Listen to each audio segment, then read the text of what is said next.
This is the Business Storytelling Show with Christoph Trapp. Name a top 20 storytelling podcast and a top 5% podcast globally, Christoph chats with thought leaders and experts to share tips and tricks that can help you tell your company's stories better to drive business results. Available wherever you listen to podcasts, live streamed on major social media channels, and part of the DB&A television network, available on most U.S. television sets and streaming on Roku and Amazon Fire. Here's Christoph with today's episode. Let's go.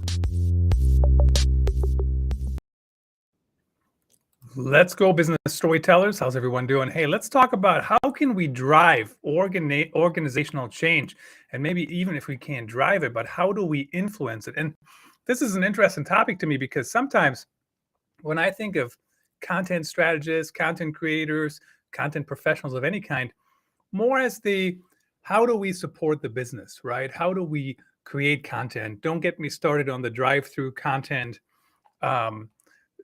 order drive-through, right? People just come by and say, make this look pretty. Not a big fan of that. Certainly we need a strategy, but how much further can we take that? How can we actually influence organizational change?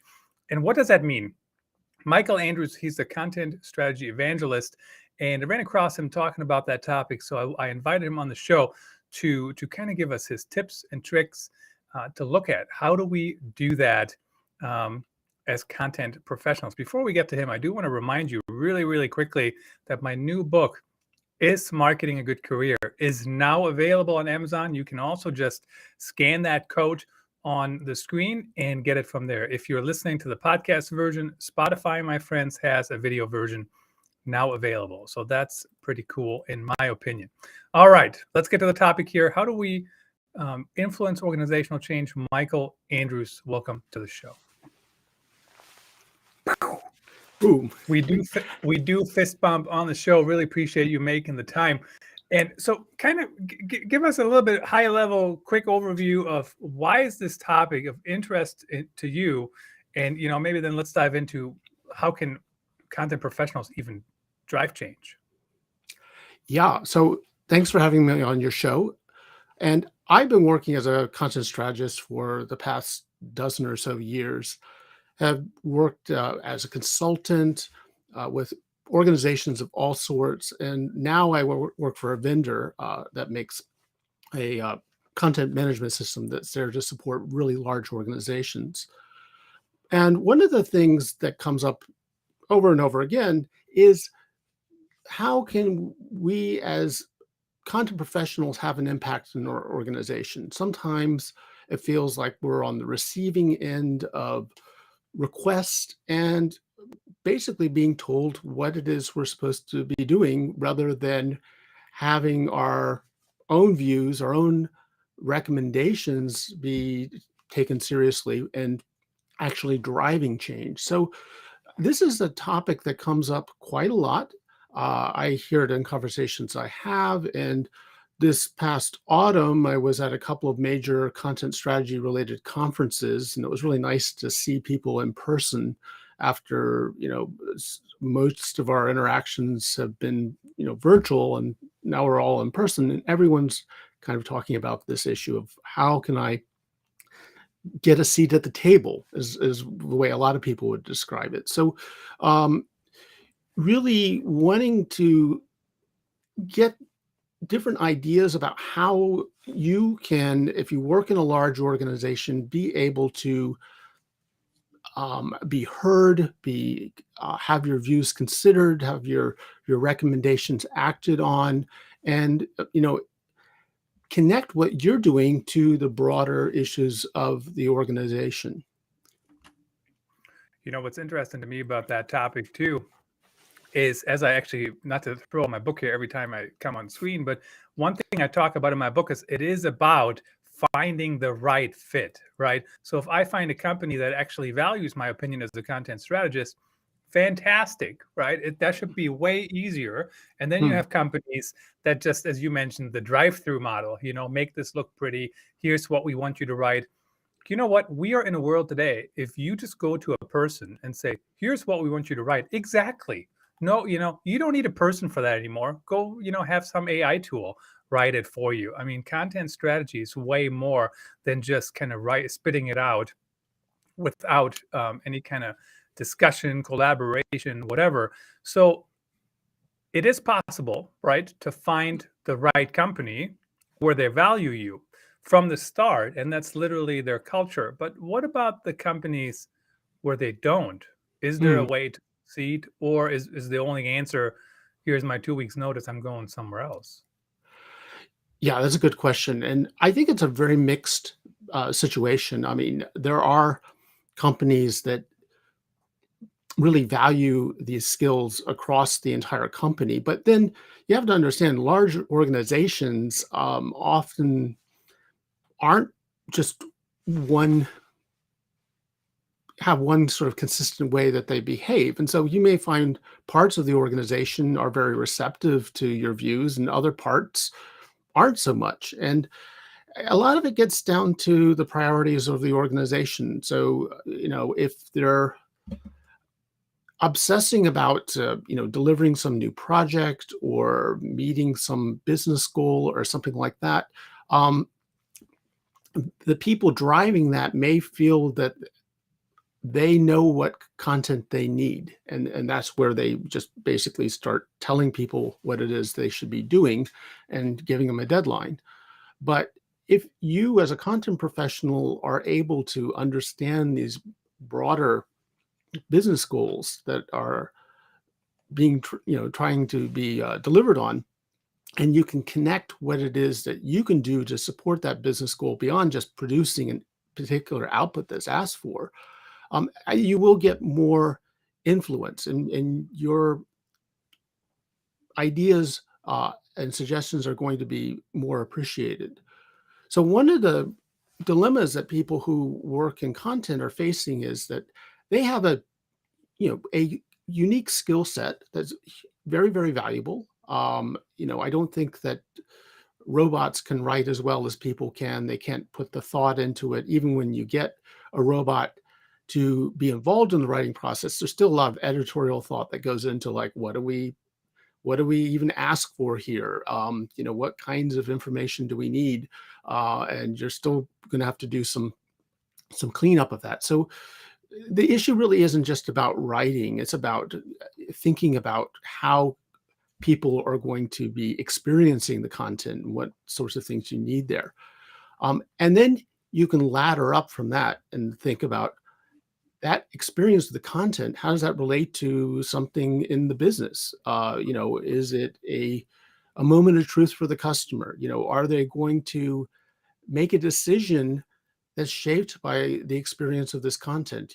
They find this content is clear to them, that they find it resonates with their priorities, that it's persuaded them in some way, and they make a decision. It could be around whatever it is. If it's going to be deepening the relationship as a customer, or becoming a customer, or getting something resolved that keeps them a customer, all those are moments of truth that can be really shaped by content. So whatever the business goal that is driving the need for content, the more the content can uh, be able to show its value as it supports that business goal, the more influence the content professional is going to have.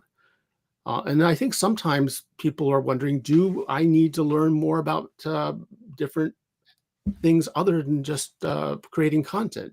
Do I need to have skills in project management, for example, or skills Mm. in marketing or user experience design, those sorts of things, so that I can better connect what it is that I do to what other people are working on and what their priorities are. Maybe even content design. We did have a couple episodes talking about that. How do we kind of grow into that? That's been a very interesting topic to me, especially. I'm not a fan of lorem ipsum at all. If you Right. don't Yeah. know what content should go into that box, why are you creating a box? Same with the PM, and the PM is kind of an interesting um, topic, because I do think bigger companies should have project managers on the content team, on the marketing team, and certainly smaller companies it's not as easy always. Like that might not be the first role they're going to fill. But on the flip side, content creator might also not be the first role they're going to fill, even though they need it. Now, when we talk about organizational change, though, that is a huge, huge topic, right? Mm, I mean, what are we trying? Like, how do we? First of all, how do we know an organization needs to change?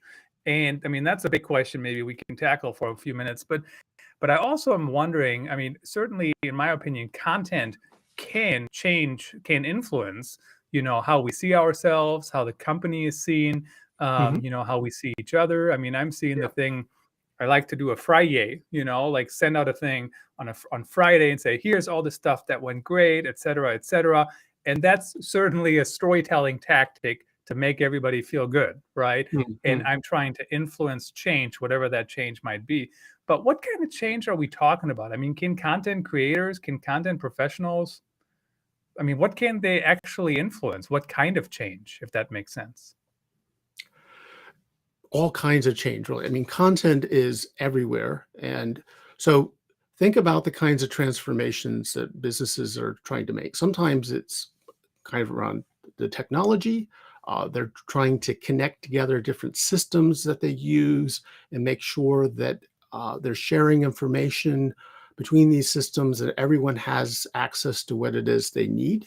And then, so people who are involved with content need to think about this broader audience for what it is they create. So if you are creating content about a product or a service, which many of us are, there are so many different audiences for that. And some of them are, of course, external audiences, your customers, but also there are these internal audiences, people in your organization who need a knowledge base to understand what's happening, how things are discussed, what promises are being made, what procedures apply, things like that. So that's one role for content.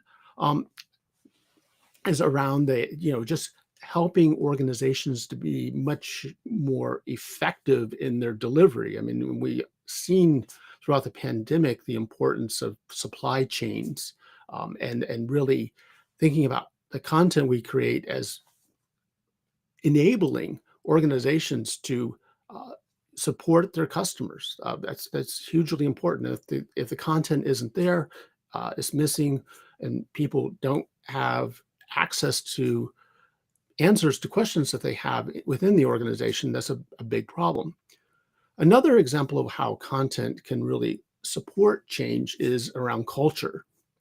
And again, I think the pandemic highlighted the fact that culture is so important.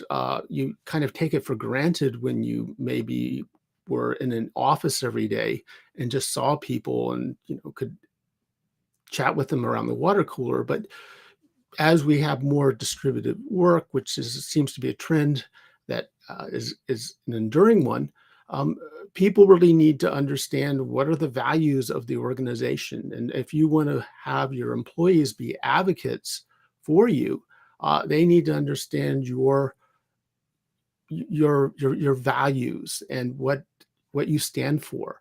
And there's all kinds of opportunity for content to help employees really understand what the brand is about.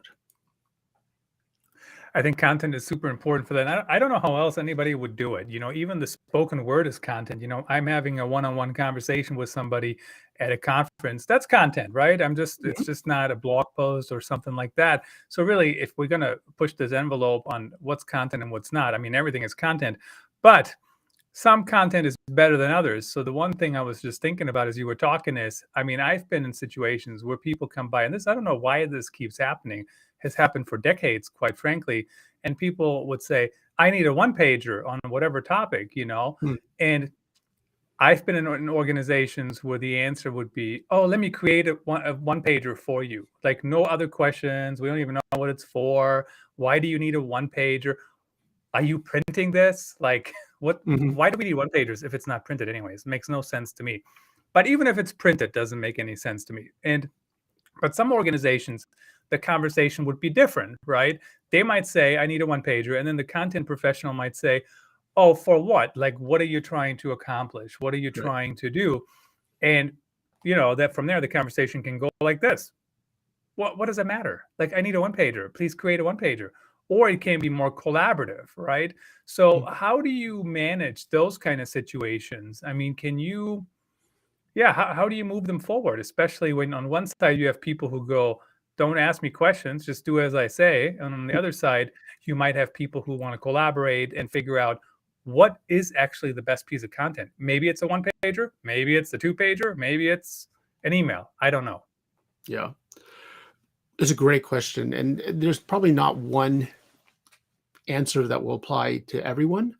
But what I see is people who are content professionals and who are asked to produce on behalf of other people often have more requests than they have time available to fulfill them all. So they have to prioritize them themselves. And this is a politically delicate thing to do. Some people have a little bit more sort of squeaky wheel quality to them. They can sort of kick up a fuss if they don't get exactly what they want, exactly when they want it. But it's important to sort of think about how important it is to them, and does that give you any kind of ability to have a dialogue around this? If it's really important to them, maybe, and if you indicate that you do have a lot of other things to do, maybe they'll be a little bit more willing to listen to your suggestions on how it could be easier for both of you. One of the things I notice people doing, which I think is a really useful thing, is to kind of create a request form of some sort when they get these, and asking whoever's wanting the content to kind of fill out, hey, what's this for? What's the purpose? What's your goal? Those kinds of things, just getting it down. And it can make the process faster because you have a defined process now for handling these requests. There's not a lot of back and forth of emails or something like that, or a short hallway conversation where you feel like you only got part of the information you needed. I mean, here it's all laid out. The person can think through what they want, and maybe just the deliberate act of writing it down in a kind of a structured request will help them clarify what it is they want to achieve. Because we all know it's super inefficient to figure out what you want after you've already created version 1, and you go, oh, that's not really what I wanted. I wanted something else entirely. You should, as much as possible, get established at the start what it is needed. So you just have this one cycle of producing it and getting it back to people.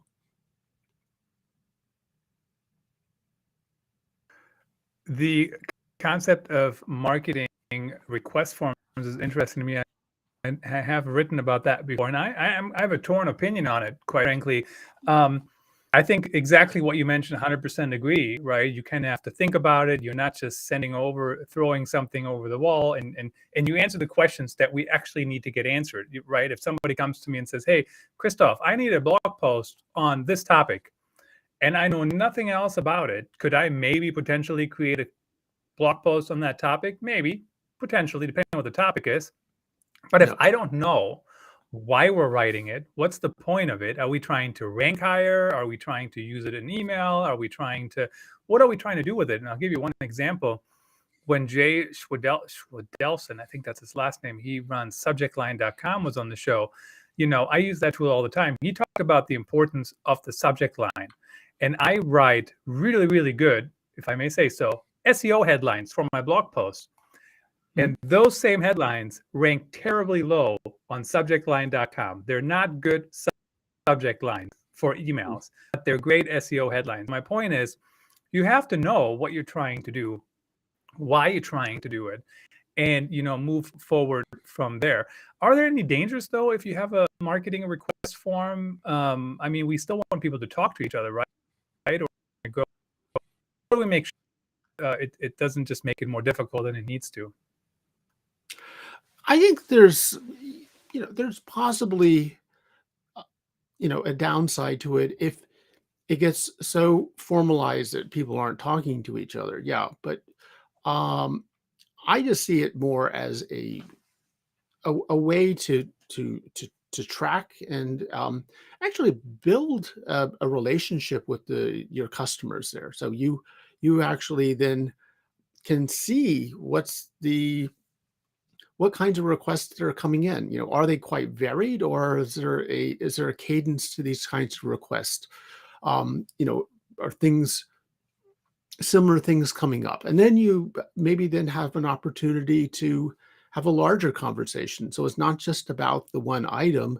You're saying, hey, I noticed that you need a lot of content around a particular topic or in a particular format or something like that. Can we talk a little bit more about that? Why are you emphasizing email, for example? What's the benefit of that uh, for what you're trying to achieve? But it's hard to get that kind of more strategic conversation if it's just around one transaction, because people think like, hey, I just need this done, and it doesn't really allow for that. But when you get the kind of repeat insights into what the customer is asking for, then I think you can have a broader conversation potentially. What I find interesting too is content professionals, what we're good at, right? I mean, otherwise we wouldn't be content people, is to get content out there. You know what I mean? Like Yeah. I just think about that, how I don't want to say influenced people over the years, but how I certainly have kept people in the loop. I mean, there used to be a Mhm. time when I would send updates on Slack to my CEO at the time all the time. And in the meetings, nobody ever asked about my stuff, right? Because he never did, because he already knew, right? I packaged them nicely in small Slack messages, not all the time, but every few days, like here's an update, an update, an update. And it was just enough to stay top of mind. So again, if you are a content professional, make sure you figure out what is the best way to communicate, just like you would for anything, right? Whether you're creating articles or you're creating emails or you're creating a new website, what's the best way of sharing that content? So on Marian Abrams' Grounded Content podcast, she said, ghost writers are ghost writers and not ghost thinkers. So what's very Mm. interesting about that is, what they were making, the point they were making is you can't just tell a ghostwriter to write an article for you without giving them some kind of materials you thought about. But how important is it to have that strategic partnership between content, marketing, content sales, content, customer success, and maybe everybody? I think it's hugely important. I think that's the fantasy, right? Is you have you have this ghostwriter that's just going to give you exactly what you need without giving the context. And I think this is frankly what's happening in all the conversations we're having now around something like Chat GPT, where it's kind of a ghostwriting tool, and uh, it only knows what it knows about, and so part of what you do with a ghostwriting tool like Chat GPT is you train it on other content to let it say, here's a bunch of facts that you can synthesize and let us know what we need to know in relationship to a question we have. That same principle applies to human writers. They need to have a basis for creating something that is going to convey useful information to customers. That's the standard that we as content professionals have to live up to, is not just creating something that stylistically is pleasant sounding, but it conveys useful information. And generally that useful information should be something beyond what someone can easily get with a lazy Google search. It needs to be something that you don't know about, or you need to know that it is authoritative so that you're not doubting what you're reading. You have a sense that it was well researched and you have confidence in it. I'm certainly always a fan of using the latest technology, just like we use Restream right here. We're going to have it up for just a second. If you want to live stream with Restream, please use my link and you get a little bit off from your first subscription. But you know what? I don't think that any of these tools that I've seen so far, they're nice, but they're not perfect. And even when I asked ChatGPT to write something, certainly it wasn't perfect. Certainly, I still need a writer to actually think about all these different things and go from there. Michael, really appreciate you coming on the show. I learned so much. Always happy to hear from other content professionals out there. Really briefly, how do people connect with you? Where do they find you? You can connect with me on LinkedIn. I'm Michael Andrews, and I work at a company called Kontent.ai. And so please connect with me there. I also have a Twitter handle called Story Needle.